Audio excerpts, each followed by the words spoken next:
If you wander into the dense, flooded marshlands of South and Southeast Asia, you'll find an environment that actively resists human visitors. It's muddy, humid, and covered in deep standing water. Growing right out of that muck is a plant called Lasia spinosa, known locally in Sri Lanka as Kohila. At first glance, this is arguably the least appetizing wild plant you could possibly forage. The plant anchors itself with thick, creeping root systems called rhizomes and sends up tall stems that are covered entirely in stout, curved prickles. It is heavily armored from base to leaf. Yet for centuries, people have waded into these swamps specifically to harvest this thorny weed, taking it home to treat chronic illnesses and severe digestive pain. Getting past the external thorns is actually the easy part. The plant's true defense is invisible to the naked eye, hidden deep within its cellular tissue.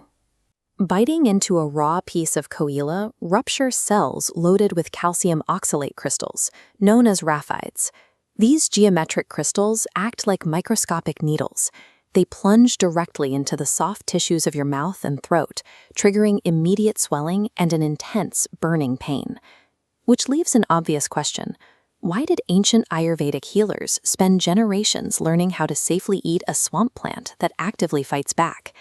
The answer starts in the traditional kitchens of Sri Lanka and India, where local cooks developed a precise method to dismantle the plant's defenses. The preparation requires heavy labor.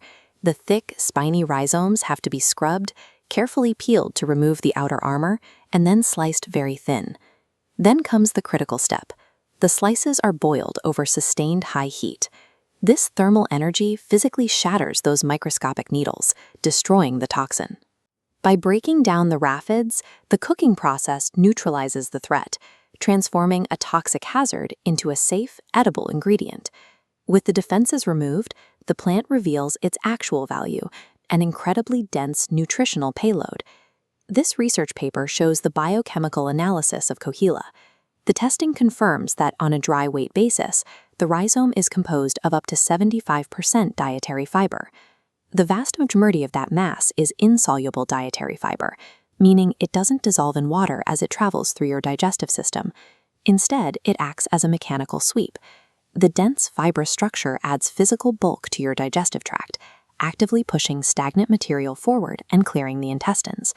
This intense sweeping action is exactly why traditional medicine prescribes Kohila to treat severe hemorrhoids and chronic constipation. It physically forces the digestive system to reset. But the benefits of the plant extend well beyond the gut. Chemical analysis of the plant's tissue also reveals a rich concentration of phytochemicals, including powerful antioxidant molecules like the flavonoid quercetin. Once absorbed, this chemical payload actively suppresses reactive oxygen species in the bloodstream, lowering inflammation at the cellular level throughout the entire body. Modern clinical studies now show that these compounds, combined with the high fiber content, help regulate dangerous blood sugar spikes and lower cholesterol absorption. The heavily armored mouth-irritating swampweed is, ironically, engineered to soothe human cells from the inside out. Traditional Asian and Sri Lankan cuisines function as sophisticated systems of applied pharmacology. In Sri Lanka, a classic Kohila curry involves slicing the root and boiling it in a hot stew of thick coconut milk and spices, guaranteeing the destruction of the microscopic toxins. For deeper healing, local healers extract the plant's raw juices and cook them directly into a thick rice porridge called Kohila kenda, delivering the fiber and antioxidants straight to the digestive tract. These dishes represent a precise alignment of culinary art and targeted medical intervention. The history of Lasia spinosa is a masterclass in human observation. Ancient cultures observed the plant's hostility, but realized that the line dividing a toxic biological hazard from a healing medicine is often just a matter of proper preparation. By respecting the plant's harsh defenses and learning how to neutralize them, these communities gained access to a functional food that moved directly from the wild marshland into the pharmacy.